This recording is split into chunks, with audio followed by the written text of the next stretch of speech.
ನಮ್ಮೆಲ್ಲರ ನಗರ ಬೆಂಗಳೂರು ಮಹಾನಗರದ ಒಂದು ಪ್ರಮುಖ ವಿಷಯವನ್ನ ಮುಂದಿಟ್ಟುಕೊಂಡು ಈ ಪತ್ರಿಕಾಗೋಷ್ಠಿಯನ್ನ ಭಾರತೀಯ ಜನತಾ ಪಾರ್ಟಿ ಕರ್ನಾಟಕದ ವತಿಯಿಂದ ಕರೆದಿರೋದು.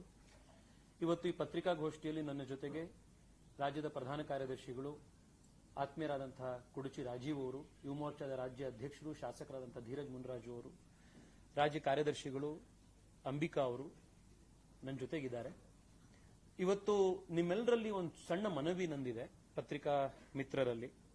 ಇವತ್ತಿನ ಪತ್ರಿಕಾಗೋಷ್ಠಿ ಒಂದು ಬೇರೆ ಪತ್ರಿಕಾಗೋಷ್ಠಿಗಳಿಗಿಂತ ಒಂದು 10-15 ನಿಮಿಷ ಸಮಯ ಜಾಸ್ತಿ ಆಗ್ಬೋದು. ಯಾಕೆಂದ್ರೆ ಒಂದಿಷ್ಟು ದೀರ್ಘವಾದಂತಹ ವಿಷಯಗಳನ್ನು ಇದರಲ್ಲಿ ಕವರ್ ಮಾಡುವಂಥದ್ದಿದೆ. I seek your intelligence and I seek your cooperation ಈ ವಿಷಯದಲ್ಲಿ. ಯಾಕೆಂದ್ರೆ ಇಲ್ಲಿವರೆಗೂ ಇಷ್ಟು ವಿಸ್ತಾರವಾಗಿ ವಿಚಾರದ ಬಗ್ಗೆ ಚರ್ಚೆ ನಡೆದಿರಲಿಲ್ಲ ಅನ್ನೋ ಕಾರಣಕ್ಕೋಸ್ಕರ ನಿಮ್ಮ ಸಮಯವನ್ನು ಜಾಸ್ತಿ ಕೇಳ್ತಾ ಇತ್ತು. ರಾಜ್ಯದಲ್ಲಿ ಕಾಂಗ್ರೆಸ್ ಸರ್ಕಾರ ಅಧಿಕಾರಕ್ಕೆ ಬಂದು ಸುಮಾರು 2.5 ವರ್ಷ ಆಗಿದೆ. ಈ 2.5 ವರ್ಷದಲ್ಲಿ ರಾಜ್ಯದಲ್ಲಿ ಅತಿ ಹೆಚ್ಚು ಅನ್ಯಾಯಕ್ಕೆ ಒಳಗಾಗಿರುವಂತಹ ಯಾವುದಾದ್ರೂ ಪ್ರದೇಶ ಇದ್ರೆ ಅದು ಬೆಂಗಳೂರು.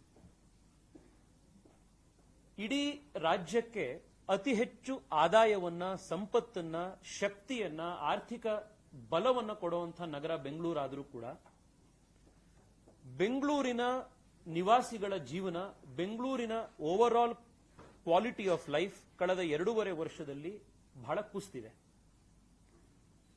ಇದಕ್ಕೆ ಪ್ರಮುಖ ಕಾರಣ ಅಂತಂದ್ರೆ ಬೆಂಗಳೂರಿನ ಇನ್ಫ್ರಾಸ್ಟ್ರಕ್ಚರ್ ಅನ್ನ ರಾಜ್ಯ ಸರ್ಕಾರ ಕಂಪ್ಲೀಟ್ ಆಗಿ ನೆಗ್ಲೆಕ್ಟ್ ಮಾಡಿದೆ. ಜೊತೆಗೆ ಬೆಂಗಳೂರನ್ನ ಅವರ ರಾಜಕೀಯ ಮತ್ತು ವೈಯಕ್ತಿಕ ಹಣಕಾಸಿನ ಲೂಟಿಗಾಗಿ ಬೆಂಗಳೂರನ್ನ ಬಹಳ ದೊಡ್ಡದಾಗಿ ಉಪಯೋಗ ಮಾಡಿಕೊಳ್ತಾ ಇದ್ದಾರೆ. ಬೆಂಗಳೂರಿನ ತಮ್ಮ ವೈಯಕ್ತಿಕವಾದ ಮತ್ತು ಅವರ ಪಾರ್ಟಿಗೆ ಬೇಕಾದಂತಹ ಫಂಡ್ ಕೊಡ್ಲಿಕ್ಕಿರುವಂತಹ ಒಂದು ಮಾಧ್ಯಮವಾಗಿ ನೋಡ್ತಾ ಇದ್ದಾರೆ ಹೊರತು ಬೆಂಗಳೂರಿಗೆ ಇಲ್ಲಿವರೆಗೂ ಕೂಡ ಒಂದೇ ಒಂದು ದೊಡ್ಡದಾಗಿರುವಂತಹ ಪ್ರಾಜೆಕ್ಟ್ ಆಗಲಿ, ಕೊಡುಗೆ ಆಗಲಿ ಇಲ್ಲಿವರೆಗೂ ಈ ಸರ್ಕಾರ ಕೊಟ್ಟಿಲ್ಲ. ಈ ಭ್ರಷ್ಟಾಚಾರದ ಬಹಳ ದೊಡ್ಡ ಉದಾಹರಣೆ ಅಂತಂದ್ರೆ ಉಪಮುಖ್ಯಮಂತ್ರಿ ಡಿ.ಕೆ. ಶಿವಕುಮಾರ್ ಅವರು ಪ್ರಸ್ತಾಪ ಮಾಡಿರುವಂತಹ ಟನಲ್ ರೋಡ್ ಪ್ರಾಜೆಕ್ಟ್. ಈ ಟನಲ್ ರೋಡ್ ಪ್ರಾಜೆಕ್ಟ್ ಪ್ರಿನ್ಸಿಪಲಿ, ಪ್ರೊಸೀಜರಲಿ ಮತ್ತು ಸೈಂಟಿಫಿಕಲಿ 3 ಮಾನದಂಡದಲ್ಲಿ ಇದನ್ನ ನಾವು ತಿರಸ್ಕಾರ ಮಾಡಬೇಕಾಗಿದೆ. ಭ್ರಷ್ಟಾಚಾರಕ್ಕೆ ಮತ್ತೊಂದು ಹೆಸರಾಗಿ ಈ ಟನಲ್ ಪ್ರಾಜೆಕ್ಟ್ ಇವತ್ತು ಬೆಂಗಳೂರಿಗೆ ಎದುರುಗಡೆ ನಿಂತಿದೆ. ನಿಮ್ಗಿವತ್ತು ಬಹಳ ಸಂಕ್ಷಿಪ್ತವಾಗಿ ಇದರ ಡೀಟೇಲ್ಸ್ ನಿಮಗೆ ಕೊಡ್ತಾ ಹೋಗ್ತೀನಿ. ಈ ಟನಲ್ ಪ್ರಾಜೆಕ್ಟ್ 18,500 ಕೋಟಿ ರೂಪಾಯಿ ಇದಕ್ಕೆ ಇವರು 18 ಕಿಲೋಮೀಟರ್ಗೆ ಡಿಕ್ಲೇರ್ ಮಾಡಿದರು. ಹೆಬ್ಬಾಳದಿಂದ ಡೈರಿ ಸರ್ಕಲ್ ವರೆಗೆ ಕೇವಲ ಕಾರ್ಗಳಿಗೆ ಮಾತ್ರ ಮಾಡ್ಲಿಕ್ಕೆ ಹೊರಟಿರುವಂತಹ ಟನಲ್ ಪ್ರಾಜೆಕ್ಟ್ ಇದು. ಈ ಟನಲ್ ಪ್ರಾಜೆಕ್ಟ್ ನ ಡಿಪಿಆರ್ ಅಲ್ಲಿ, ಫೀಸಿಬಿಲಿಟಿ ರಿಪೋರ್ಟ್ ನಲ್ಲಿ ಸಾಕಷ್ಟು ಅವ್ಯವಹಾರಗಳು, ಸಾಕಷ್ಟು ತಪ್ಪುಗಳು ನಡೆದಿರುವಂತದ್ದು ಮೇಲ್ನೋಟಕ್ಕೆ ಕಂಡು ಬರ್ತಾ ಇದೆ. ಈ ಟನಲ್ ರೋಡ್ ನ ಫಸ್ಟ್ ಎಕ್ಸಾಂಪಲ್ ನೋಡಿ. ಇದು ಯಾಕೆ ಇದಕ್ಕೆ ಬೆಂಗಳೂರಿಗೆ ಬಹಳ ಸಮಸ್ಯೆ ಇದು ಅಂತ ಹಿಂಗಡೆ ಆ ಸ್ಲೈಡ್ ನಲ್ಲಿ ನಿಮಗೆ ಕಾಣಿಸ್ತಾ ಇದೆ. ಇದು ಐಎಎಸ್ಸಿ ಅವರು ಮಾಡಿರುವಂತಹ ಒಂದು ಸರ್ವೆಯ ಪ್ರಕಾರ ಬಂದಿರುವಂತಹ ನಂಬರ್ಸ್ ಇದು. ಈ 18 ಕಿಲೋಮೀಟರ್ ಟನಲ್ ರೋಡ್ ನಲ್ಲಿ ಈಗ ಏನು ಡಿಸಿಎಂ ಅವರ ಆಲೋಚನೆ ಪ್ರಕಾರ ಬರೀ ಕಾರ್ಗಳಿಗೆ ಮಾತ್ರ ಅಂತ ಒಂದು ಅವಕಾಶ ಇದೆ. ಅದರಲ್ಲಿ ಗಂಟೆಗೆ 600ರಿಂದ 1,600 ಜನ ಓಡಾಡಬಹುದು ಬರೀ ಕಾರ್ಗಳಲ್ಲಿ. ಅದೇ ನೀವು ಬೈಕ್ಗಳಿಗೂ, ಟೂ ವೀಲರ್ಸ್ಗೂ ಅವಕಾಶ ಆಯಿತು ಅಂತಂದ್ರೆ 7,500 ಜನ ಓಡಾಡಬಹುದು. ಅದೇ ಜಾಗದಲ್ಲಿ ನೀವು ಬಿಎಂಆರ್ಸಿಎಲ್ಗೆ ಅಥವಾ ಮೆಟ್ರೋ ನೀವು ಮಾಡಿದ್ರೆ ಗಂಟೆಗೆ 25,000 ಜನ ಓಡಾಡಬಹುದು. ಬೆಂಗಳೂರಿನ ಟ್ರಾಫಿಕ್ ಸಮಸ್ಯೆಗೆ ಗಂಟೆಗೆ 1,600 ಜನ ಓಡಾಡುವಂತ ಪ್ರಾಜೆಕ್ಟ್ ಆಗಬೇಕು, ಬರೀ ಕಾರ್ ಇಟ್ಕೊಂಡಿರುವಂತಹ ಜನಕ್ಕೆ ಮಾತ್ರ ಅನುಕೂಲ ಆಗುವಂತ ಪ್ರಾಜೆಕ್ಟ್ ಆಗಬೇಕು, ಅಥವಾ ಜನಸಾಮಾನ್ಯರು ಓಡಾಡುವಂತ ಗಂಟೆ 25,000 ಜನ ಓಡಾಡಬಹುದಾಗಿರುವಂತಹ ಟನಲ್ ಪ್ರಾಜೆಕ್ಟ್, ಇದು ಮೆಟ್ರೋ ಪ್ರಾಜೆಕ್ಟ್ ಆಗಬೇಕು, ರೈಲ್ ಬೇಸ್ಡ್ ಪ್ರಾಜೆಕ್ಟ್ ಆಗಬೇಕು. ಇದು ನಾವು ಕೇಳ್ತಾ ಇರುವಂತಹ ಮೊದಲನೇ ಪ್ರಶ್ನೆ. ಇವತ್ತು ಈ ಟನಲ್ ಪ್ರಾಜೆಕ್ಟ್ಗೆ ಉಪಮುಖ್ಯಮಂತ್ರಿಗಳೇ ಹೇಳಿದ್ದಾರೆ ಇದಕ್ಕೆ ಟೋಲ್ ಹಾಕಬೇಕಿದೆ ನಾವು ಅಂತ. ಡಿಪಿಆರ್ ಅಲ್ಲಿ 660 ರೂಪಾಯಿ ಅವ್ರು ಹಾಕಿರುವಂತ ಟೋಲ್, ಟೂ ವೇ 660 ರೂಪಾಯಿ ದಿನಕ್ಕೆ ಈ ಕಡೆಯಿಂದ ಹೋಗಿ ಆ ಕಡೆಯಿಂದ ವಾಪಸ್ ಬರಲಿಕ್ಕೆ ಕಟ್ಬೋದಾಗಿರುವಂತಹ ಜನ ಬೆಂಗಳೂರಿನಲ್ಲಿ ಎಷ್ಟು ಜನ ಇದ್ದಾರೆ? ಈ ಡಿಪಿಆರ್ ಪ್ರಕಾರ ಇಲ್ಲಿ ಟೂ ವೀಲರ್ ಹೋಗೋಂಗಿಲ್ಲ, ಬಸ್ ಹೋಗೋಂಗಿಲ್ಲ, ಕಾರ್ ಇದು ಬೈಕ್ಗಳು ಹೋಗೋಂಗಿಲ್ಲ, ಆಟೋ ರಿಕ್ಷಾಗಳು ಹೋಗೋಂಗಿಲ್ಲ, ಬರೀ ಕಾರ್ಗಳಿರುವಂತ ಜನ ಮಾತ್ರ ಇದರಲ್ಲಿ ಹೋಗ್ಲಿಕ್ಕೆ ಸಾಧ್ಯ ಇದೆ. ಸದಾಶಿವ ನಗರದಲ್ಲಿ ಡಾಲರ್ಸ್ ಕಾಲೋನಿ ಇರುವಂತಹ ಕೋಟ್ಯಾಧಿಪತಿಗಳು ಕೋರ್ಮಂಗಲದ 4th ಬ್ಲಾಕ್ ನಲ್ಲಿ ಇರುವಂತಹ ಕೋಟ್ಯಾಧಿಪತಿಗಳಿಗೆ ಮಾತ್ರ ಉಪಯೋಗ ಆಗುವಂತ ಒಂದು ಟನಲ್ ಪ್ರಾಜೆಕ್ಟ್ ಅನ್ನು ಮಾಡಿಕೊಟ್ಟಿದೆ ರಾಜ್ಯ ಸರ್ಕಾರ. ಡಿ ಕೆ ಶಿವಕುಮಾರ್ ಮತ್ತು ಅವರ ನೇಬರ್ಸ್ ಯಾರಿದ್ದಾರೆ, ಅವರ ಅಕ್ಕಪಕ್ಕದವ್ರು ಯಾರ ಮನೆಯವರು ಶ್ರೀಮಂತರುಗಳಿದ್ದಾರೆ, ಅವರು ಕೋರ್ಮಂಗಲದಲ್ಲಿರುವಂತಹ 4th ಬ್ಲಾಕ್ ನಲ್ಲಿ ಇರುವಂತಹ ನೆಂಟರು ಇಷ್ಟರು ಅವ್ರ ಮನೆಗೆ ಹೋಗೋದಕ್ಕೆ ಸಹಾಯ ಆಗೋದಕ್ಕಿರುವಂತಹ ಪ್ರಾಜೆಕ್ಟ್ ಇದ್ದಂಗಿದೆ. 20 ರೂಪಾಯಿ ಪರ್ ಕಿಲೋಮೀಟರ್ ಕಾಸ್ಟ್ ಇದರಲ್ಲಾಗತ್ತೆ.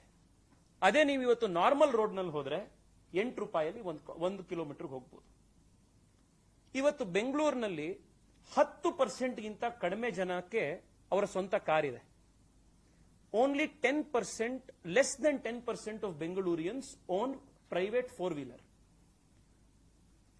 ಈ ಪ್ರಾಜೆಕ್ಟ್ ಅವ್ರು ಮಾಡ್ತಾ ಇರೋದು 18,500 ಕೋಟಿ ರೂಪಾಯಿ ಖರ್ಚು ಮಾಡಿ ಬರೀ 4-ವೀಲರ್ಸ್ ಇರೋರಿಗೆ ಮಾತ್ರ, ಬರೀ ಕಾರ್ ಇಟ್ಕೊಂಡಿರೋರಿಗೆ ಮಾತ್ರ. ಬಸ್ನಲ್ಲಿ ಹೋಗ್ತಾ ಇರುವಂತವರು ತೆರಿಗೆ ಕಟ್ತಾ ಇದ್ದಾರೆ, ಆಟೋ ರಿಕ್ಷಾದಲ್ಲಿ ಹೋಗ್ತಾ ಇರುವಂತವರು ತೆರಿಗೆ ಕಟ್ತಾ ಇದ್ದಾರೆ, ನಡ್ಕೊಂಡು ಹೋಗ್ತಾ ಇರುವಂತಹ ಮನುಷ್ಯರು ತೆರಿಗೆ ಕಟ್ತಾ ಇದ್ದಾರೆ, ಸೈಕಲ್ ಅಲ್ಲಿ ಹೋಗ್ತಾ ಇರುವಂತಹ ಕೂಲಿ ಕಾರ್ಮಿಕರು ಕೂಡ ಅವರು ತೆರಿಗೆ ಕಟ್ತಾ ಇದ್ದಾರೆ. 90% ಜನ ತೆರಿಗೆ ಕಟ್ಟಬೇಕು, 10% ಜನ ಅದನ್ನು ಉಪಯೋಗ ಮಾಡ್ಕೊಳ್ತಾರೆ ಅಂತಂದ್ರೆ ಯಾವ ನ್ಯಾಯ ಇದು? ಯಾರಿಗೋಸ್ಕರ ತೆರಿಗೆ ಕಟ್ತಾ ಇದ್ದೀರಿ ನೀವು? ಯಾರಿಗೋಸ್ಕರ ನೀವು ಇವತ್ತು ಈ ಪ್ರಾಜೆಕ್ಟ್ ಮಾಡಕ್ ಹೋಗ್ತಿದ್ದೀರಿ? ಇನ್ನು ಡಿಪಿಆರ್ ನಲ್ಲೇನೆ ಎಷ್ಟಿದಕ್ಕೆ ಕಾಸ್ಟ್ ಅಂತ ಹಾಕಿದ್ದಾರೆ. 1,100 ಕೋಟಿ ರೂಪಾಯಿ 1 ಕಿಲೋಮೀಟರ್ ಕಾಸ್ಟ್ ಇದು. ನಾನು ಮುಂದೆ ಬರ್ತೀನಿ, ಇದ್ರ ಕಾಸ್ಟ್ ಎಷ್ಟು ದೊಡ್ಡದಿದೆ ಅಂತಂದ್ರೆ ನೀವು ಆಶ್ಚರ್ಯ ಪಡ್ತೀರಾ. ಬೇರೆ ಪ್ರಾಜೆಕ್ಟ್ಗಳಿಗೆ ಕಂಪೇರ್ ಮಾಡಿದ್ರೆ ಇದು ಯಾವ ರೀತಿ ಇದರಲ್ಲಿ ಎಸ್ಕಲೇಟ್ ಮಾಡಿದ್ದಾರೆ ಅಂತ. ಬಟ್ ಡಿಪಿಆರ್ ಹೇಳುತ್ತೆ ಈ ಪ್ರಾಜೆಕ್ಟು ಆರ್ಥಿಕವಾಗಿ ಸ್ವಂತ ಕಾಲ ಮೇಲೆ ನಿಂತ್ಕೊಳ್ಳದಲ್ಲೇ ಇರುವಂತಹ ಪ್ರಾಜೆಕ್ಟ್. ಆ ಕಾರಣಕ್ಕೋಸ್ಕರ ಅವ್ರು ಹೇಳ್ತಾರೆ 7,000 ಕೋಟಿ ರೂಪಾಯಿ ವಯಬಿಲಿಟಿ ಗ್ಯಾಪ್ ಫಂಡಿಂಗ್ ಕೊಡಬೇಕು ಅಂತ.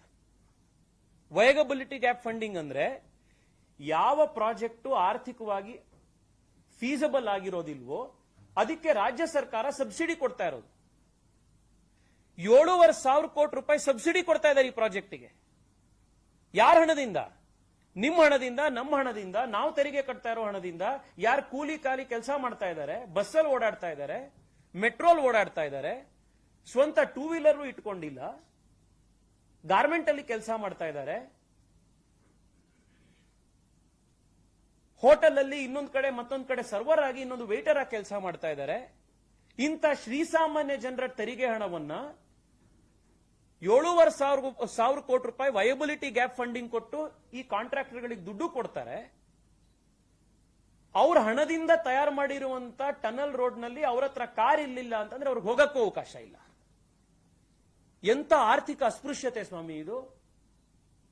ಇಕನಾಮಿಕ್ ಅನ್ಟಚಬಿಲಿಟಿ ಇದು. ಯಾರ ಹತ್ರ 4-ವೀಲರ್ ಇಲ್ವೋ ಅವ್ರಿಗೆ ಬೆಂಗಳೂರಿನಲ್ಲಿ ಬದುಕಕ್ಕೆ ಅವಕಾಶ ಇಲ್ಲ. ಯಾರಿಗೆ 660 ರೂಪಾಯಿ ಒನ್ ವೇ ನಿಮಗೆ ಟನಲ್ ಕಟ್ಟಕ್ ಸಾಧ್ಯ ಇಲ್ವೋ ಅಂತವ್ರಿಗೆ ಅವಕಾಶನೇ ಇಲ್ಲ. ಇದು ಹೇಗಾಗಿದೆ ಅಂತಂದ್ರೆ ಈ project for the rich, by the rich, benefiting the rich. ಇದು ಈ ಟನಲ್ ಪ್ರಾಜೆಕ್ಟ್ ನ ಒಂದು ಉದ್ದೇಶ. ಇನ್ನು ಯಾವ ಮಟ್ಟದಲ್ಲಿ ಭ್ರಷ್ಟಾಚಾರ ತಾಂಡವವಾಡ್ತಾ ಇದೆ ಈ ಪ್ರಾಜೆಕ್ಟ್ ನಲ್ಲಿ ಅನ್ನೋದಕ್ಕೆ ಈ ಡಿಪಿಆರ್ ನಲ್ಲಿ ಇರುವಂತಹ ಪ್ರಾಜೆಕ್ಟ್ ನ ಒಂದಿಷ್ಟು ಡೀಟೇಲ್ಸ್ ನೋಡಿ. ಅಂಡ್ ದಯವಿಟ್ಟು ಹೋಗಿ ಈ ಪ್ರಶ್ನೆಗಳನ್ನ ನೀವು ಉಪಮುಖ್ಯಮಂತ್ರಿಗಳಿಗೆ, ಬಿಜೆಪಿ ಅವರು ಕೇಳ್ತಾ ಇದ್ದಾರೆ, ಸಾಮಾನ್ಯ ಜನ ಕೇಳ್ತಾ ಇದ್ದಾರೆ ಅಂತ ಹೋಗಿ ಈ ಪ್ರಶ್ನೆ ನೀವು ಕೇಳಿ, ಅವರಿಗೆ ಉತ್ತರ ಕೊಡ್ಲಿ ಅವರು ಇದನ್ನ. ಈ ಡಿಪಿಆರ್ ನ ಈ ಸ್ಕ್ರೀನ್ ನೀವು ರೈಟ್ ಸೈಡ್ ಅಲ್ಲಿ ನೋಡ್ತಾ ಇದ್ದೀರಿ. ಅಲ್ಲಿ ಮೇಲ್ಗಡೆ ಏನಂತ ಇದೆ? Detailed project report for phase 3A of Bengaluru metro ಅಂತ ಇದೆ. ಕಾಣಿಸ್ತಿದೆಯಾ ನಿಮ್ಗೆಲ್ರಿಗೂ? ಇಲ್ಲಿ ನೋಡಿ, ಈ ಕಾಣುತ್ತೆ ನೋಡಿ, ರೈಟ್ ಇಲ್ಲಿ. ಹಾ,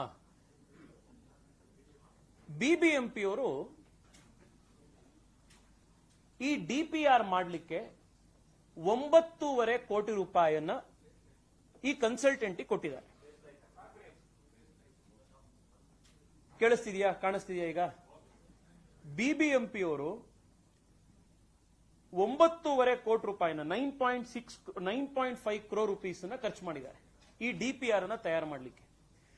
ಈ ಡಿಪಿಆರ್ ನಲ್ಲಿ ಈ ಕನ್ಸಲ್ಟೆಂಟ್ ಮಾಡಿರೋದು ಏನು ಅಂದ್ರೆ, ಅವ್ರು ಸ್ವಂತ ಸ್ಟಡಿ ಮಾಡಿದ್ರ ಮಾಡ್ಲಿಲ್ಲ, ಸ್ವಂತವಾಗಿ ಅವ್ರು ಸರ್ವೆ ಮಾಡಿದ್ರ ಮಾಡ್ಲಿಲ್ಲ, ಸ್ವಂತವಾಗಿ ಅವ್ರು ಹೋಗಿ ಟ್ರಾಫಿಕ್ ಸರ್ವೆಗಳು ರಿಪೋರ್ಟ್ಗಳನ್ನ ತಯಾರು ಮಾಡಿದ್ರ, ಫೀಸಿಬಿಲಿಟಿ ಸರ್ವೆ ಇನ್ನೊಂದು ಮಾಡಲಿಲ್ಲ. ಅವ್ರು ಮಾಡಿದ್ದೇನು ಅಂದ್ರೆ, ಮೆಟ್ರೋ ಆಗ್ಲೇ ತಯಾರು ಮಾಡಿದ್ದಂತ ಏನ್ ಫೀಸಿಬಿಲಿಟಿ ರಿಪೋರ್ಟ್ ಇತ್ತು ಆ ರಿಪೋರ್ಟ್ ಅನ್ನ ಕಟ್ ಅಂಡ್ ಕಾಪಿ ಪೇಸ್ಟ್ ಮಾಡಿದ್ರು. ಇಲ್ಲಿಗೆ Ctrl+V Ctrl+C ಒತ್ತಿದ್ರು. ಅದಕ್ಕೆ 9.5 ಕೋಟಿ ರೂಪಾಯಿ ಖರ್ಚು ಮಾಡಿದ್ರು. ಮೆಟ್ರೋ ಅವ್ರು ಖರ್ಚು ಮಾಡಿದ್ದೆಷ್ಟು ಈ ರಿಪೋರ್ಟ್ ಮಾಡಕ್ಕೆ? 1.5 ಕೋಟಿ ರೂಪಾಯಿ. ಒರಿಜಿನಲ್ ರಿಪೋರ್ಟ್ ಅನ್ನ ಮೆಟ್ರೋ ತಯಾರು ಮಾಡಿದ್ದಕ್ಕೆ 1.5 ಕೋಟಿ ರೂಪಾಯಿ ಖರ್ಚಾಯಿತು. ಆ ರಿಪೋರ್ಟ್ ಅನ್ನ ಕಾಪಿ ಮಾಡಿದ್ದಕ್ಕೆ ಬಿಬಿಎಂಪಿ ಅವರು 9.5 ಕೋಟಿ ರೂಪಾಯಿ ಖರ್ಚು ಮಾಡಿದ್ರು. ಯಾರು ದುಡ್ಡಿದು? ಇದನ್ನ ಇವತ್ತು ಯಾರು ಪ್ರಶ್ನೆ ಕೇಳ್ತಾ ಇರೋರು? ಇದು ಏನಾಯ್ತು? ಇದಕ್ಕೆ ಎಷ್ಟು ಕನ್ಸಲ್ಟೆನ್ಸಿಗೆ ಎಷ್ಟು ದುಡ್ಡು ಕೊಟ್ರಿ? ಕನ್ಸಲ್ಟೆಂಟ್ ಯಾವ ಸ್ಟಡಿ ಮಾಡಿದ್ರು? ಯಾವ ಆಧಾರದ ಮೇಲೆ ಇವತ್ತು ನೀವು ಇದನ್ನ ಟೆಂಡರ್ ಕರೆಯಕ್ಕೆ ಹೋಗ್ತಾ ಇದ್ದೀರಾ? ಕಟ್ ಅಂಡ್ ಪೇಸ್ಟ್ ಈ ಡಿಪಿಆರ್ ಅನ್ನ ಮಾಡಿ ಸಾರ್ವಜನಿಕರ 43,000 ಕೋಟಿ ರೂಪಾಯಿಯನ್ನ ದುಡ್ಡು ಹೊಡೆಯೋದಕ್ಕೆ ಒಂದು ಸ್ಕೀಮ್ ನಡೆದಿದೆ. 43,000 ಕ್ರೋರ್ ರುಪೀಸ್. ಇನ್ನು ಕನ್ಸಲ್ಟೆಂಟ್ಗಳಂತೂ ನೋಡಿ ಎಂತೆಂತ ಕನ್ಸಲ್ಟೆಂಟ್ ಅನ್ನು ಆಯ್ಕೆ ಮಾಡ್ಕೊಂಡಿದ್ದಾರೆ ಅಂತ. ಯಾಕೆಂದ್ರೆ ಇಂಥ ಕೆಲಸ ಮಾಡಕ್ ಅಂತ ಕನ್ಸಲ್ಟೆಂಟ್ಗಳೇ ಬೇಕಾಗತ್ತಲ್ಲ. ಹಿಂಗಿದ್ದಾರೆ ನೋಡಿ ಈ ಕನ್ಸಲ್ಟೆಂಟ್ಗಳು. ಸಿನರ್ಜಿ ಇಂಜಿನಿಯರಿಂಗ್ ಅನ್ನುವಂಥದ್ದು ಒಂದು ಗ್ರೂಪ್ ಇದೆ, ಲಯನ್ ಗ್ರೂಪ್ ಕಂಪನಿ. ಇವ್ರ ಫೀಸಿಬಿಲಿಟಿ ರಿಪೋರ್ಟ್ ರೆಡಿ ಮಾಡಿರೋದು ಆಲ್ಟಿನಾಕ್ ಅನ್ನುವಂತ ಒಂದು ಕಂಪನಿ ಜೊತೆಗೆ JVL. ಈ ಆಲ್ಟಿನಾಕ್ ಕಂಪನಿ ಮಧ್ಯಪ್ರದೇಶದಲ್ಲಿ ನ್ಯಾಷನಲ್ ಹೈವೇ ಪ್ರಾಜೆಕ್ಟ್ ನಲ್ಲಿ ಸಿಕ್ಕಾಕೊಂಡು ಸರಿ ಕೆಲಸ ಮಾಡದಲ್ಲಿ ಡಿಬಾರ್ ಆಗಿದ್ದಾರೆ. ಡಿಬಾರ್ ಆಗಿರುವಂತ ಒಂದು ಕಂಪನಿಯಿಂದ ಇವರು ಡಿಪಿಆರ್ ಮತ್ತೆ ಫೀಸಿಬಿಲಿಟಿ ಸ್ಟಡಿ ಮಾಡಿಸಿದ್ರು. ಸರ್ಕಾರದ ರೂಲ್ಸ್ ಇದೆ, ಬಿಬಿಎಂಪಿಯ ರೂಲ್ಸ್ ಇದೆ, ನಾನು ಕೋಟ್ ಮಾಡಿದ್ದೀನಿ. Blacklisted consultants in government, quasi-government boards, BBMP are not eligible to quote. Quote ಮಾಡಕ್ಕೇನೆ ರೆಡಿ ಇಲ್ಲ, ಅವಕಾಶ ಇಲ್ಲ ಅವರಿಗೆ. ಆದ್ರೆ ಇವರು ಅವರಿಗೆ ಸೆಲೆಕ್ಟ್ ಮಾಡಿ ಟೆಂಡರ್ ಕೊಟ್ಟಿದ್ದಾರೆ ಈ ಕೆಲಸ ಮಾಡಕ್ಕೆ. ಯಾಕೆಂದ್ರೆ ಪ್ರಾಮಾಣಿಕತೆ ಇರುವಂತ, ಕ್ರೆಡಿಬಿಲಿಟಿ ಇರುವಂತ ಯಾವ ಕನ್ಸಲ್ಟೆಂಟು ಕೂಡ ಇಂಥ ಒಂದು ದುಡ್ಡು ಲೂಟಿ ಹೊಡೆಯೋದಕ್ಕಿರುವಂತ ಪ್ರಾಜೆಕ್ಟಿಗೆ ಯಾರೂ ಬಂದು ಇದಕ್ಕೆ ಡಿಪಿಆರ್ ಆಗಲಿ ಫೀಸಿಬಿಲಿಟಿ ರಿಪೋರ್ಟ್ ಆಗಲಿ ಕೊಡ್ತಿರ್ಲಿಲ್ಲ. ಇಂಥವ್ರನ್ನೇ ಹುಡುಕ್ಬೇಕಿತ್ತು. ಸಿಂಗಲ್ ಟೆಂಡರ್ ಇವರೊಬ್ಬರನ್ನೇ ಹುಡುಕಿ ಅವ್ರಿಗೆ ಕೊಟ್ಟಿದ್ದಾರೆ. ಇನ್ನು ರಾಡಿಕ್ ಕನ್ಸಲ್ಟೆಂಟ್ ಇವರು ಡಿಪಿಆರ್ ಮಾಡಿದವರು. ಅವರು ಲಯನ್ ಗ್ರೂಪ್, ಸಿನರ್ಜಿ ಯಾರು ಹೇಳ್ತೀವಿ ಫೀಸಿಬಿಲಿಟಿ ರಿಪೋರ್ಟ್ ಮಾಡಿದವರು. ಅವರು ಮಧ್ಯಪ್ರದೇಶದಲ್ಲಿ ಡಿಬಾರ್ ಆಗಿದ್ದಾರೆ. ಸೊ ಫೀಸಿಬಿಲಿಟಿ ರಿಪೋರ್ಟ್ ಮಾಡಿದವರು ಡಿಬಾರ್ ಆಗಿರುವಂತವ್ರು. ಇನ್ ಡಿಪಿಆರ್ ಮಾಡಿದವರು ರಾಡಿಕ್ ಕನ್ಸಲ್ಟೆಂಟ್ಸ್. ಅವರು ಜಮ್ಮು ಕಾಶ್ಮೀರದಲ್ಲಿ 500 ಕೋಟಿ ರೂಪಾಯಿ ಭ್ರಷ್ಟಾಚಾರದಲ್ಲಿ ಸಿಕ್ಕಾಕೊಂಡು ಅಲ್ಲೂ ಡಿಪಿಆರ್ ಏನೋ ಮಾಡಕ್ಕೆ ಅಲ್ಲಿ ಯಾವುದೋ ಒಂದು ಟನಲ್ ಸ್ಕೀಮ್ ನಲ್ಲಿ, ಜಮ್ಮು ಕಾಶ್ಮೀರ ಸೌಭಾಗ್ಯ ಸ್ಕೀಮ್ ನಲ್ಲಿ 500 ಕೋಟಿ ರೂಪಾಯಿಯಲ್ಲಿ ಅವ್ರು ಸಿಕ್ಕಾಕೊಂಡು ಅವರು ಕೂಡ ಇವಾಗ ಅಲ್ಲಿ ಎಸಿಬಿ ತನಿಖೆಯನ್ನ ಎದುರಿಸ್ತಾ ಇದ್ದಾರೆ. ಫೀಸಿಬಿಲಿಟಿ ರಿಪೋರ್ಟ್ ಮಾಡಿದವರು ಡಿಬಾರ್ ಆಗಿರೋರು, ಡಿಪಿಆರ್ ಮಾಡಿದವರು ಎಸಿಬಿ ಕೇಸಲ್ಲಿರೋರು. ಒಳ್ಳೊಳ್ಳೆ ಅವರನ್ನು ಆಯ್ಕೆ ಮಾಡಿ ಈ ಪ್ರಾಜೆಕ್ಟಿಗೆ ಡಿಪಿಆರ್ ಮತ್ತೆ ಫೀಸಿಬಿಲಿಟಿ ರಿಪೋರ್ಟ್ ಮಾಡಿಕೊಡಿ ಅಂತ ಹೇಳಿ ಕೊಟ್ಟಿದ್ದಾರೆ. ಎಂತ ರಿಪೋರ್ಟ್ ಮಾಡಿದ್ರು ಇವರು? ಈ ಇಮೇಜ್ ಅನ್ನ ನೋಡಿ ನೀವು. ಇದರಲ್ಲಿ ಟೈಮ್ ಸ್ಟ್ಯಾಂಪ್ ಇದೆ. ಇವರು ಫೀಸಿಬಿಲಿಟಿ ರಿಪೋರ್ಟ್ ನ ಪೇಜ್ 66 ಅಲ್ಲಿ ಇರುವಂತಹ ಒಂದು ಗೂಗಲ್ ಇಮೇಜ್ ಇದು. ರೋಡ್ ಸೇಫ್ಟಿ ಇಶ್ಯೂಸ್ ಹೇಗಿದೆ, ಮೈಸೂರು ಸ್ಯಾಂಡಲ್ ಫ್ಯಾಕ್ಟರಿ ನಮ್ಮ ಯಶವಂತಪುರದ ಹತ್ರ ಏನಿದೆ ಅಲ್ಲಿ ಹೇಗಿದೆ ಅಂತ ಅವರೊಂದು ಸ್ಟಡಿ ಮಾಡಿದ್ದಾರೆ. ಈ ಸ್ಟಡಿ ಮಾಡಿರುವಂತ ಆ ರಿಪೋರ್ಟ್ ಇಮೇಜ್ ಯಾವತ್ತಿಂದು ಟೈಮ್ ಸ್ಟ್ಯಾಂಪ್ ಇದೆ ನೋಡಿ ಅಲ್ಲಿ. 2019 ಗೂಗಲ್ 2019 ನಲ್ಲಿ ಇವರು ಫೋಟೋ ತಗೊಂಡಿದ್ದಾರೆ, ಟೈಮ್ ಸ್ಟ್ಯಾಂಪ್. ಅದನ್ನ 2025 ನ ಫೀಸಿಬಿಲಿಟಿ ರಿಪೋರ್ಟ್ ನಲ್ಲಿ ಆಡ್ ಮಾಡಿದ್ದಾರೆ. ಈ ಪ್ರಾಜೆಕ್ಟ್ ರಿಪೋರ್ಟ್ ಮಾಡೋದಕ್ಕೆ 9.5 ಕೋಟಿ ರೂಪಾಯಿ ತಗೊಂಡು ಡಿಬಾರ್ ಆಗಿರುವಂತಹ ಕಂಪನಿನ ಇವರು ಸೆಲೆಕ್ಟ್ ಮಾಡಿದ್ರು. ಕಂಟ್ರೋಲ್ ಸಿ ಕಂಟ್ರೋಲ್ ವಿ ಒತ್ತಕ್ಕೆ 9.25 ಕೋಟಿ ಖರ್ಚಾಗತ್ತೆ ಬಿಬಿಎಂಪಿಲಿ ಅಂತಂದ್ರೆ ಇನ್ ದೊಡ್ಡ ದೊಡ್ಡ ಪ್ರಾಜೆಕ್ಟ್ ಮಾಡಕ್ ಇನ್ ಎಷ್ಟು ಯಾವ್ಯಾವ ತರ ದುಡ್ಡು ಹೊಡಿತಿರ್ಬೋದು ಇವರು ಯೋಚನೆ ಮಾಡಿ. This is the reality. ಸಾರ್ವಜನಿಕರ ಹಣ ಯಾವ ರೀತಿ ಲೂಟ್ ಆಗ್ತಾ ಇದೆ ಅನ್ನೋದಕ್ಕೆ ಇರುವಂತ ದೊಡ್ಡ ಉದಾಹರಣೆ ಇದು. ಇನ್ನೂ ಬಹಳ ಇಂಟ್ರೆಸ್ಟಿಂಗ್ ಆಗಿರುವಂತ ವಿಷಯ ಇದು. ಇಲ್ಲಿ ನೋಡಿ, ಇವರು ಇದರಲ್ಲಿ ವಸಂತಪುರ ಜಂಕ್ಷನ್, ತಿಪ್ಪಸಂದ್ರ ಜಂಕ್ಷನ್, ಕೋಣನಕುಂಟೆ ಇಲ್ಲೆಲ್ಲ ಕೂಡ ಸಿಸಿಟಿವಿ ಇದರಲ್ಲಿ ಕ್ರಿಟಿಕಲ್ ಲೊಕೇಶನ್ ಅಲ್ಲಿ ಟ್ರಾಫಿಕ್ ವಾಲ್ಯೂಮ್ ನ ನಾವು ಕೌಂಟ್ ಮಾಡ್ತೀವಿ ಅಂತ ಫೋಟೋ ಹಾಕಿದ್ದಾರೆ. ಈ ಟ್ರಾಫಿಕ್ ವಾಲ್ಯೂಮ್ ನ ಟೈಮ್ ಸ್ಟ್ಯಾಂಪ್ ನೋಡಿ, ಯಾವತ್ತಿದೆ ಟೈಮ್ ಸ್ಟ್ಯಾಂಪ್ ಅಂತಂದ್ರೆ 5th August 2023 ಟೈಮ್ ಸ್ಟ್ಯಾಂಪ್ ಇದೆ. ರಿಪೋರ್ಟ್ ಬರ್ದಿರೋದು ಯಾವತ್ತು? January 2024. ರಿಪೋರ್ಟ್ ಸ್ಯಾಂಕ್ಷನ್ ಆಗಿದ್ದೇನೆ January 2024. ಇವ್ರ ಸ್ಟಡಿ ಆಗ್ಬೇಕಾಗಿದ್ದು January 2024 ಆದ್ಮೇಲಿಂದ ಯಾವ್ದಾದ್ರು ಹಾಕ್ಬೇಕಿತ್ತು ಅವರು. ಆದ್ರೆ ರಿಪೋರ್ಟ್ ಅಲ್ಲಿ ಅವ್ರು ಕೊಟ್ಟಿರೋದು 1 ವರ್ಷ ಹಿಂದಿಂದು ಟೈಮ್ ಸ್ಟ್ಯಾಂಪ್ ಅದರೊಳಗಡೆ ಕೊಟ್ಟಿದ್ದಾರೆ. ಇದಕ್ಕಿಂತ ಇನ್ಯಾವ ಪ್ರಶ್ನೆ, ಇದಕ್ಕಿಂತ ಏನ್ ಪ್ರಶ್ನೆ ಕೇಳಬೇಕಿದೆ ನಾವು ಇದ್ರದ್ದು ಭ್ರಷ್ಟಾಚಾರ ಸಾಬೀತು ಮಾಡಕ್ಕೆ? ಡಿಪಿಆರ್ ಶುರು ಆದ್ಮೇಲೆ ಬರಬೇಕಾಗಿದ್ದಂತ ಟೈಮ್ ಸ್ಟ್ಯಾಂಪ್ ಬದಲು ಡಿಪಿಆರ್ ಶುರು ಆಗೋದಕ್ಕಿಂತ 1 ವರ್ಷ ಮುಂಚೆನೆ ಟೈಮ್ ಸ್ಟ್ಯಾಂಪ್ ಹಾಕ್ತಾ ಇದ್ದೀರಲ್ಲ ನೀವು. ಯಾವ ಟ್ರಾಫಿಕ್ ವಾಲ್ಯೂಮ್ ನ ಸರ್ವೆ ಮೇಲೆ ಮಾಡಿದ್ದೀರಾ? ಇದಂತೂ ತಲೆ ಮೇಲೆ ಹೊಡೆದಂತ ಸುಳ್ಳು ಹೇಳಿದ್ದಾರೆ ಇದರಲ್ಲಿ ನೀವು ಆ ಸೈಡ್ ಅಲ್ಲಿರೋ ಟೇಬಲ್ ನೋಡಿ. ಇದ್ರದ್ದು ಏನಿದು ಅಂತಂದ್ರೆ ಟ್ರಾಫಿಕ್ ವಾಲ್ಯೂಮ್ ಬೇರೆ ಬೇರೆ ಸೈಕಲ್ಗಳಲ್ಲಿ, ಸರ್ಕಲ್ಗಳಲ್ಲಿ ಎಷ್ಟು ಟ್ರಾಫಿಕ್ ವಾಲ್ಯೂಮ್ ಇದೆ ಅನ್ನೋದನ್ನ ಸ್ಟಡಿ ಮಾಡಿದ್ದಾರೆ. ಒಂದ್ ಕಡೆ ಹಾಕ್ತಾರೆ AH47 ಮಾಲೂರ್ ರೋಡ್, ಅದಕ್ಕೆ ಡೈರೆಕ್ಷನ್ ಯಾವ ಕಡೆಯಿಂದ ಯಾವ ಕಡೆ ಹೋಗ್ತಾ ಇದೆ ಟ್ರಾಫಿಕ್ ಅಂತ ಬರ್ದಿರೋದು ಮಾಲೇಗಾಂವ್ ಟು ನಾಸಿಕ್ ಸಿಟಿ. ಅದ್ರ ಕೆಳಗಡೆ ಡೈರೆಕ್ಷನ್ 2 ಯಾವುದು ಅಂತಂದ್ರೆ Nashik city to Malegaon. Next 5ನೇದು ನೋಡಿ, Guttahalli main road. Guttahalli main ರೋಡ್ದು ಅವ್ರು ಏನ್ ಹೇಳಕ್ ಹೊರಟಿರೋದು ಅಂದ್ರೆ ಗುಟ್ಟಹಳ್ಳಿ ಮೇನ್ ರೋಡಿಗೆ ಟ್ರಾಫಿಕ್ ಯಾವ ದಿಕ್ಕಿಂದ ಯಾವ ದಿಕ್ಕಿಗೆ ಬರ್ತಾ ಇದೆ ಅಂತ ಸ್ಟಡಿ ಮಾಡಿರೋದು ಇವರು 9.25 ಕೋಟಿ ರೂಪಾಯಿ ಖರ್ಚು ಮಾಡಿ. ಆ ಸ್ಟಡಿಲಿ ಅವ್ರಿಗೆ ಗೊತ್ತಾಗಿರೋದು ಏನು ಅಂತಂದ್ರೆ ನಮ್ಮ ಬಿಬಿಎಂಪಿಯ ಕನ್ಸಲ್ಟೆನ್ಸಿಗೆ ಗುಟ್ಟಹಳ್ಳಿ ಮೇನ್ ರೋಡಿಗೆ ಉತ್ತರದಿಂದ ಟ್ರಾಫಿಕ್ ಬರ್ತಾ ಇರೋದು ಮಾಳೆಗಾಂವಿಂದ ನಾಸಿಕ್ ಸಿಟಿ ಕಡೆಯಿಂದ. ಗುಟ್ಟಹಳ್ಳಿ ಈ ರಸ್ತೆಗೆ ಬರ್ತಾ ಇರೋ ಟ್ರಾಫಿಕ್ ಯಾವ ಕಡೆಯಿಂದ ಅಂತಂದ್ರೆ ನಾಸಿಕ್ ಸಿಟಿ ಟು ಮಾಲೇಗಾಂವಿಂದ ರಸ್ತೆ ಬರ್ತಾ ಇರೋದು. ಇದಕ್ಕೆ 9.25 ಕೋಟಿ ರೂಪಾಯಿ ಖರ್ಚು ಮಾಡಿದ್ರೆ ಇದನ್ನ ಅರ್ಥ ಮಾಡ್ಕೊಳ್ಳಕ್ಕೆ.